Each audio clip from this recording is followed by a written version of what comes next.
So welcome everybody to another episode of Build and Drive. So if you guys are just joining, we had a BMW N52 engine that was burning oil, and we created a whole series tracking down what could be the issue and how to resolve it. I'll link that down below if you're interested. And this is just part of the results. So in here we have something really special. Yes, it was expensive. It's about 100 euros for this kit. And by the title of the video, you're probably here because this has arrived. Because I'm living in Germany, this is a company that deals with checking the condition of oil. So we rebuilt our engine, we drove it 5,000 kilometers, and I just want to see and double check the condition of the engine, what's going on inside, if we're scraping metal, if there's too much fuel. What this company does is gives you a little sample. Can we open this up? Gives you a little sample bottle. I need two hands for this. It gives you a little sample bottle for you to, or a sample kit, I should say. Wow, there's a lot of stuff in here. So guys, what you do is, using the syringe and this little tube, is you suck out a bit of the oil from the engine. Now we didn't do that. We actually changed the oil, and I put aside some engine oil while I waited for this kit to arrive. I covered it up, so it should be okay. But you heat up your engine, you drop the oil, and midway through the pouring of the oil out of the engine, you should collect some oil fresh out of the engine in one of these guys, or suck it through one of these syringes. So we already have our oil. Let's pull out the instructions here. Get some oil, put your tag on the bottle. We need 30 milliliters of oil inside the bottle, and then attach all the paperwork and send it in the box to their company. And then they'll give us a full readout of the condition of the oil. So right now, if we test the oil and the TBN is 3, 4, 5, whatever, above 1, there was still some life left in that oil. You could have ran it longer in your engine and everything would have been fine, even though it looks dark. The oil is doing its job. It's retaining and holding in a lot of the impurities in the oil, rather than letting them run around in the engine and sludging it up. So let's put this stuff aside. Container of oil, which I have right here. This is brake cleaned and cleaned out quite a long time ago. Well, not that long ago. I cleaned this all out, and this oil is literally from a day or two ago, and it's just been sitting in here. So right now we're going to transfer it. Wonder if I can just pour this in.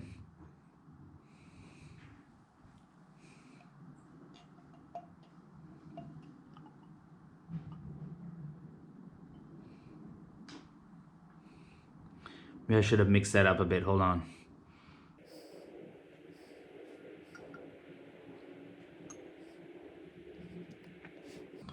So we get a better reading.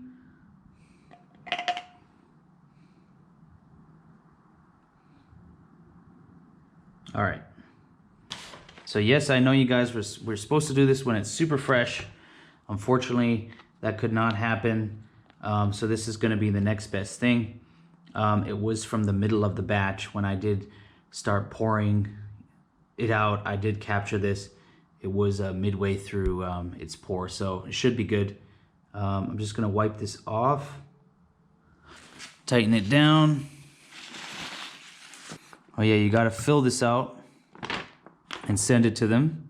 So you guys tell me what you think. Do you think the engine's good? Do you think we'll find metal in the engine because we re-ringed it? We use the same bearings, but we put in new rings. Do you think we're gonna find fuel in there? Do you think we'll find water in there? Comment down below on what you think the quality or how healthy our engine is actually doing. Really interested in checking it out. And if you guys want to subscribe and find out more, you like this kind of stuff, please hit the subscribe button and follow along. I'm gonna fill in this paperwork. Let's send it in. And through the power of YouTube and editing, you guys will see the results in just a minute. So before we jump into my report, I just wanted to give you an example of what the report actually looks like. This is one from Blackstone Labs. It's not the company I used because I'm in Germany. I used another company called Oil Lab, but the idea is the same. So over here you'll have the type of oil that you used, the make and model of the engine, fuel type, and how many miles was on the engine. Yeah. Here you'll have a comment on what they think the oil, or like an analysis of the data, which we'll get into. And then here is kind of the bread and butter of the report. You'll have how much oil you added between oil changes, and the data between oil changes if you do multiple different analyses between oil changes. We'll only have one of these. We'll have engine averages on what, like, so I believe this one is just the averages that you've had over time, and this one is the averages for the data that they have on that type of engine, like from everybody, like if lots of people are testing M52s and so on. So here's where it gets very interesting. So these are the elements that the test is looking for. And as you can see, there's a ton of different stuff.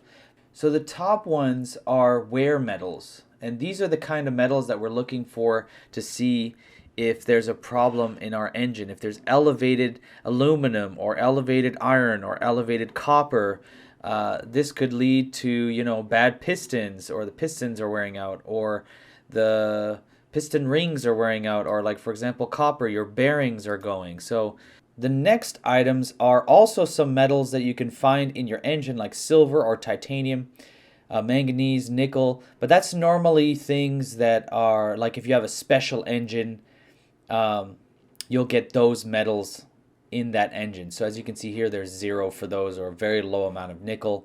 But molybdenum is actually an anti-friction additive that you can buy, like those liquid moly, MO2 or MSO2 or whatever those things are called, anti-wear additives that you can put in your engine. That's pretty much just moly and some cleaning agents. So sometimes oil, like the Megwin Super Smooth Driver stuff that I was using, it actually has moly built into their formula, so you get a bit of that already. You wouldn't have to buy another friction modifier, or friction anti-wear friction additive. So going down the list, we get to things like potassium, boron, silicon. I'll get into that in a second. I forget what those are for. It's just down below. But then sodium, calcium, magnesium, phosphorus, zinc, barium.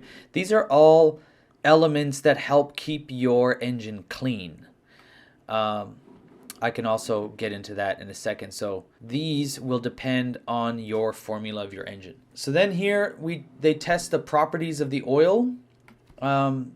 These two, from what I understand, these two measurements are the same, just in different, like, they're testing in different notations. What's the word I'm looking for here?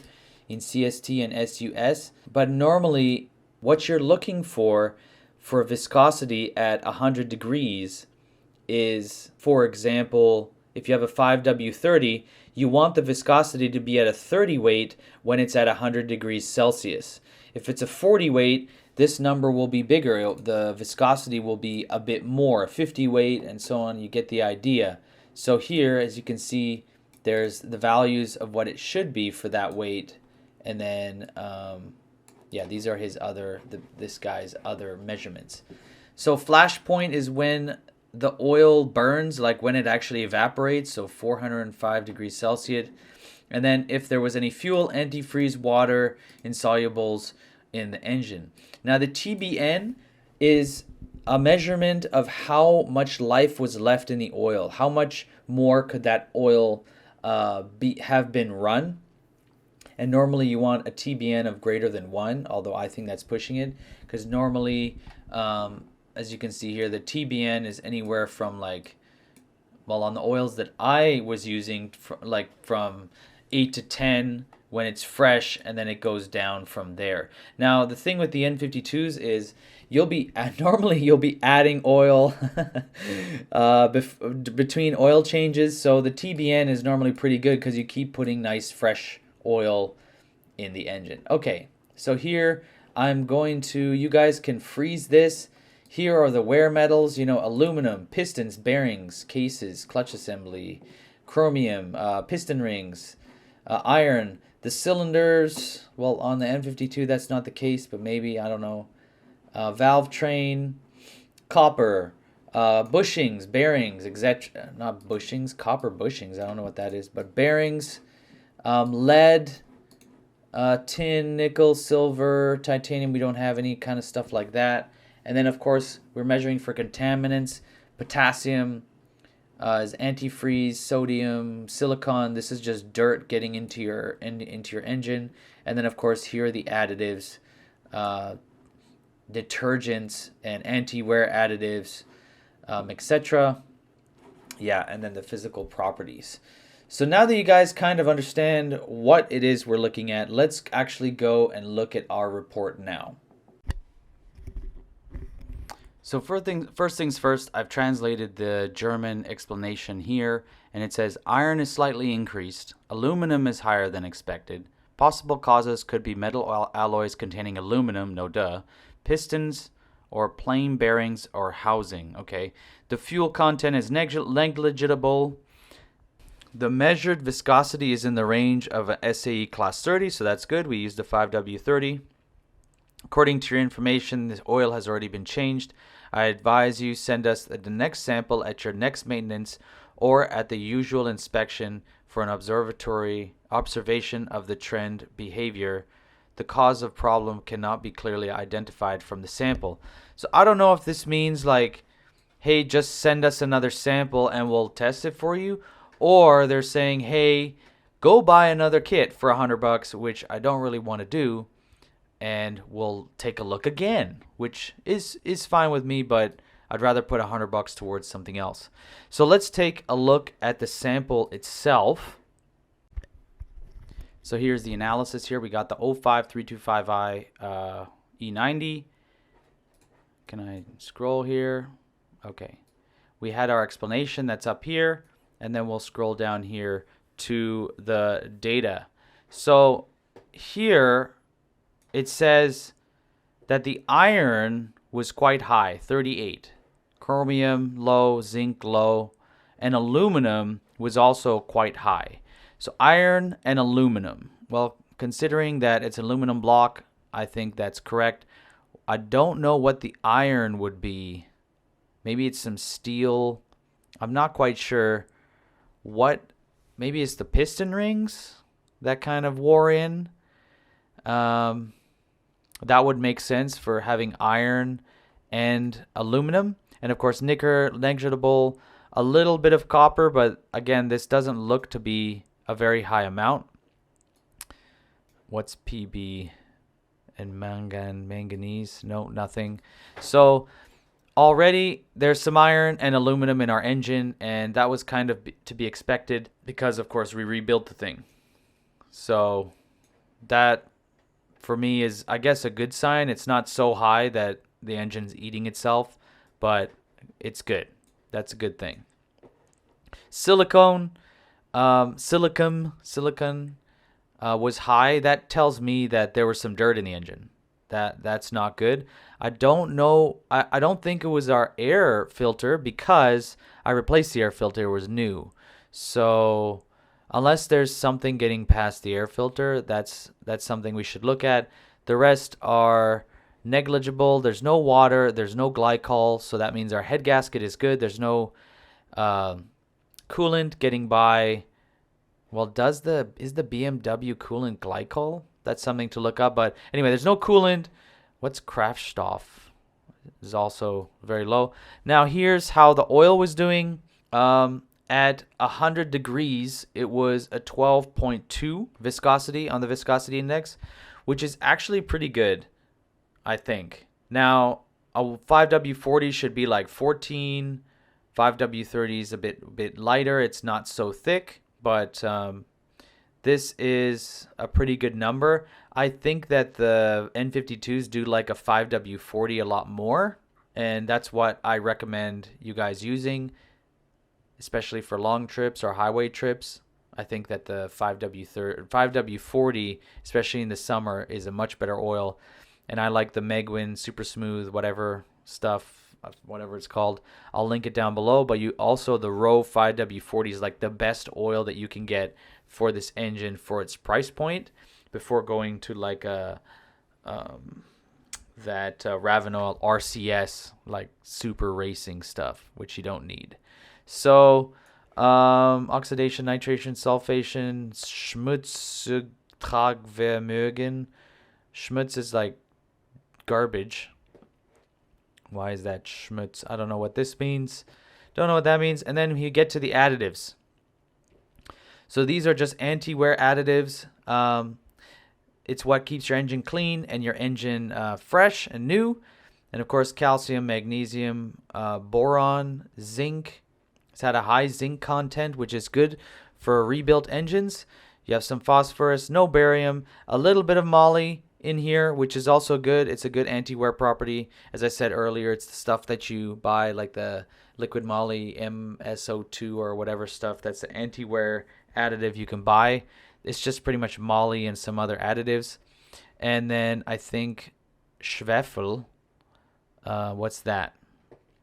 And then we had a TBN of 8.59, which is pretty much brand new oil because I was adding, 1 liter every 1,000 kilometers. So the oil stayed pretty much brand new.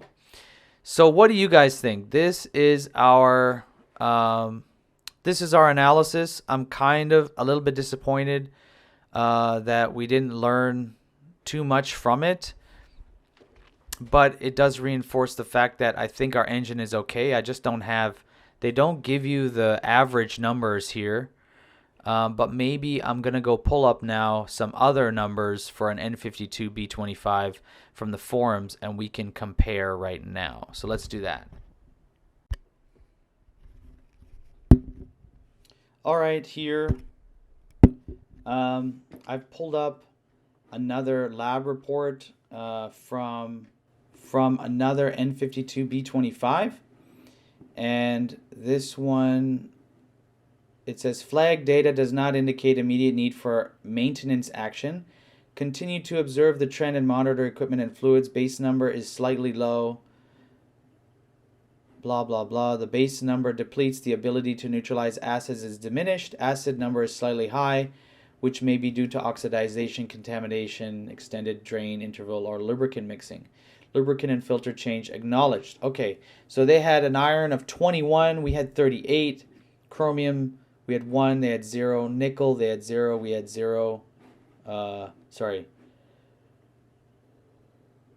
Nickel of 0, yeah.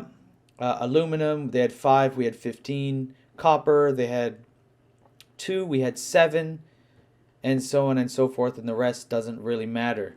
So this engine was about half of the values that we had, so that looks pretty good. I think, we're not in some catastrophic area of failure. So let's take a look at another one I have here.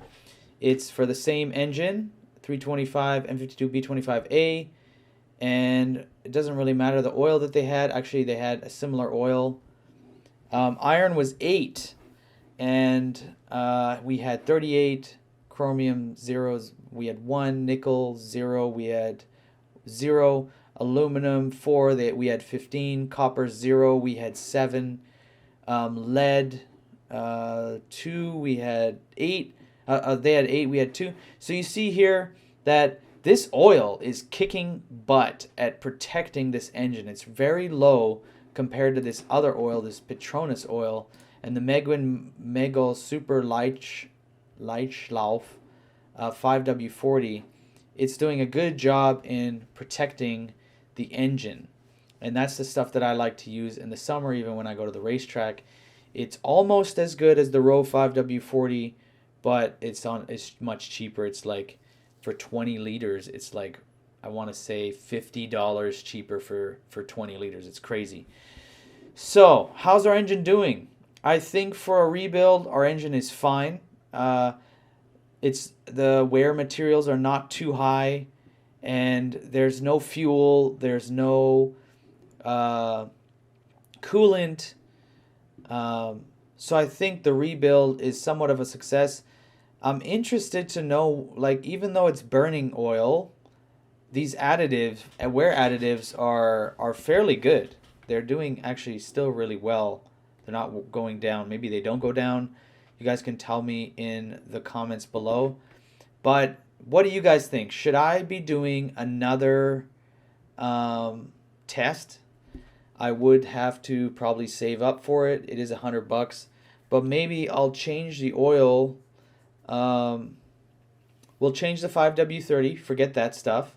We'll put in the 5W40, and we'll do Hockenheimring. We'll do Nürburgring, and then at the end of that season, at the end of next year before the winter, I'll change it back to a 5W30, and that 5W40 oil we can test and see how well it protected the engine. So then that gives me, 6 months, 8 months. I'll put aside some money and we can buy another one of these test kits.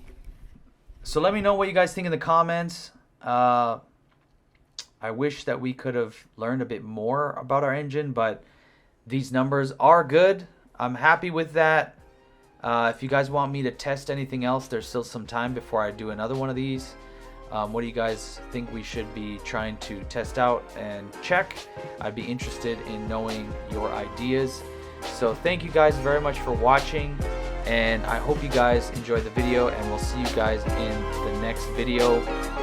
See you later.